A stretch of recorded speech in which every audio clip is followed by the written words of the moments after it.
Welcome friends to my channel. আশা করি তোমরা সবাই ভালো আছো। আজকে West Bengal National University of Juridical সায়েন্সের অ্যাডভার্টাইজমেন্ট নিয়ে হাজির হয়েছি। 3 রকমের পোস্টে নিয়োগ হচ্ছে ওয়েস্ট বেঙ্গল জুরিডিক্যাল সায়েন্সে: আইপিআর কনসালটেন্ট, আইপিআর অ্যাটর্নি এবং আরেকটা পোস্ট আছে যেটা হচ্ছে সেক্রেটারিয়াল অ্যান্ড ফিনান্সিয়াল অ্যাসিস্ট্যান্ট। এই 3 রকমের পোস্টে নিয়োগ হচ্ছে জুরিডিক্যাল সায়েন্সে। কলকাতার সংস্থা, কলকাতায় পোস্টিং হবে। উম, ভালো বেতন আছে।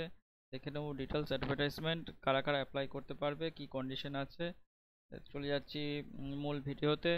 তোমরা যারা যারা চ্যানেলটিতে নতুন আছো তাদেরকে অনুরোধ করব চ্যানেলটি প্লিজ লাইক এবং সাবস্ক্রাইব করে দেওয়ার জন্য। নেক্সট চলে যাই মূল ভিডিওতে।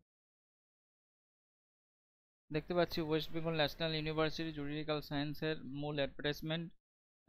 আইপিআর কনসালটেন্ট নেওয়া হচ্ছে, একটাই পোস্ট আছে।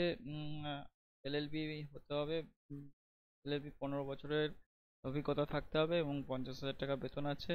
আইপিআর অ্যাটর্নি এলএলএম পাস করতে হবে এবং 5 বছরের অভিজ্ঞতা থাকা দরকার। 40,000 টাকা পার মান্থ স্যালারি থাকবে। এবং secretarial financial assistant BCom pass হতে হবে, 15 বছরের ওয়ার্কিং এক্সপিরিয়েন্স এবং 30,000 টাকা পার মান্থ স্যালারি থাকবে।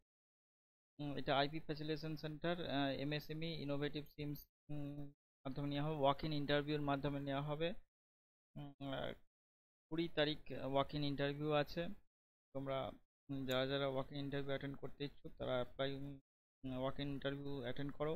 কী কী নিয়ে যেতে হবে না: hard copy CV, photocopy of all credential এবং অরিজিনাল একাডেমিক রেকর্ডস ভেরিফিকেশনের জন্য ফটো আইডি, গভর্নমেন্টের কোনো ফটো আইডি নিয়ে যেতে হবে।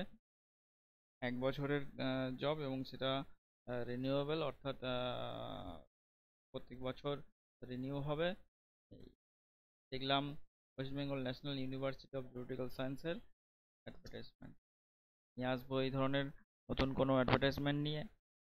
সঙ্গে থেকো, ভালো থেকো, টাটা।